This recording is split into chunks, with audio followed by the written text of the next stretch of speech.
မင်းကလေးကသူမရဲ့ရှာကိုထုတ်ကြည့်လိုက်တဲ့အခါမယုံနိုင်စရာကောင်းတော့အောင်ရှာပေါ်မှာစုပ်ခွက်လေးတွေပေါက်နေတာကိုတွေ့လိုက်ရပါတယ်။ဆာဘရီနာဟာလက်ဖြတ်သွားပြီးပါးစပ်ကိုလက်နဲ့အုပ်လိုက်မိပါတယ်။ဒါပေမဲ့သူမရဲ့လက်ကိုပြန်ဖယ်လိုက်တဲ့အခါမှာတော့ပါးစပ်နဲ့လက်တွေမှာအပြာရောင်တန်းနဲ့ခရမ်းရောင်အကြည့်ချွဲတွေပြေးကျန်နေခဲ့ပါပြီ။သူမဟာဆရာဝန်လည်းဖြစ်လော်ကီပညာရှင်လည်းဖြစ်တဲ့သူမရဲ့ဝမ်းကွဲအကူစီကိုအပြေးလွှားသွားခဲ့ပါတယ်။အကိုဖြစ်သူကဆာဘရီနာရဲ့ရှာပေါ်ကစုပ်ခွက်တွေကိုကြည့်ပြီးတစ်စက္ကန့်လေးတောင်မဆိုင်မတွားပဲယောဂရှာဖွေရေးစက္ကူတစ်ချက်ကိုထုတ်ယူလိုက်ပါတယ်။ပြီးနောက်လူစီကိုအဲ့ဒီစက္ကူပေါ်မှာလဲအိတ်ခိုင်းပြီးအတွင်းအင်္ဂါတွေကိုစစ်ဆေးဖို့ပြင်ဆင်လိုက်ပါတယ်။အလင်းတန်းတစ်ခုဖြတ်ပြေးသွားပြီးနောက်စက္ကူပေါ်မှာပေါ်လာတဲ့ပုံရိပ်ကြောင့်သူတို့နှစ်ယောက်လုံးမျက်နှာပြတ်သွားကြပါတယ်။လူစီရဲ့ဦးလန်းချောင်းထဲမှာရေပွဲလိုတရဝတကောင်ကပ်ပါနေထိုင်နေတာကိုအထင်သားမြင်လိုက်ရလို့ပါ။အကိုဖြစ်သူကမော်တုတ်တံကိုတုံးပြီးလူစီရဲ့ဘိုက်ကိုခွဲစိတ်ဖို့ကြိုးစားလိုက်တဲ့အခါမှာတော့အဲ့ဒီရေပွဲဟာအန်နီယယ်ကိုရိပ်မိသွားပြီးတခြားအင်္ဂါတွေစီကိုအသေးအတန်တိုးဝင်သွားပါတော့တယ်။ဒီအတိုင်းသာဆက်သွားရင်လူစီအသက်အန္တရာယ်ရှိနိုင်တာကြောင့်ဂျက်ဟာခွဲစိတ်မှုကိုချက်ချင်းရပ်လိုက်ရပါတယ်။အဲ့ဒီအချိန်မှာလူစီကရေရမ်းငတ်လာတာကြောင့်ရေတစ်ခွက်သွားတောက်ပါတယ်။ဒါကိုမြင်လိုက်တဲ့ဂျက်ကရေပွဲတွေဟာရေထဲမှာပဲနေနိုင်တာမို့ရေမရှိရင်သူတို့အလိုလိုတေးသွားနိုင်တယ်ဆိုတာကိုသတိရသွားပါတယ်။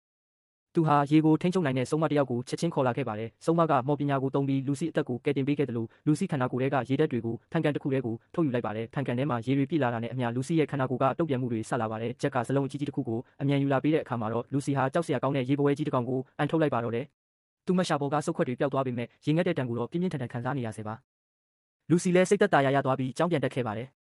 ဒါပေမဲ့ပိုပြီးထူးဆန်းတဲ့အရာတစ်ခုဖြစ်လာပါတယ်။ခန္ဓာဗေဒအတန်းချိန်မှာပတ်ဝန်းကျင်တစ်ခုလုံးဟာရုတ်တရက်ခြောက်ခြားစရာကောင်းလာပြီးကျောင်းသားအလုံးရဲ့မျက်နှာတွေဟာဗလာဖြစ်သွားပါတယ်။လူစီရဲ့နှာခေါင်းထဲကနေအပြာရောင်ခရမ်းရောင်အရည်တွေစီးကျလာပြီးအတန်မျိုးစုံရောထွေးနေတဲ့ထူးဆန်းတဲ့အတန်တွေထွက်ပေါ်လာပါတယ်။လူစီစကားပြောလို့လည်းအဆုံးမှာကျောင်းသားအလုံးကဓာတ်တွေကိုကင်ပြီးသူမရဲ့လက်ပင်ကိုချိန်လိုက်ကြပါတယ်။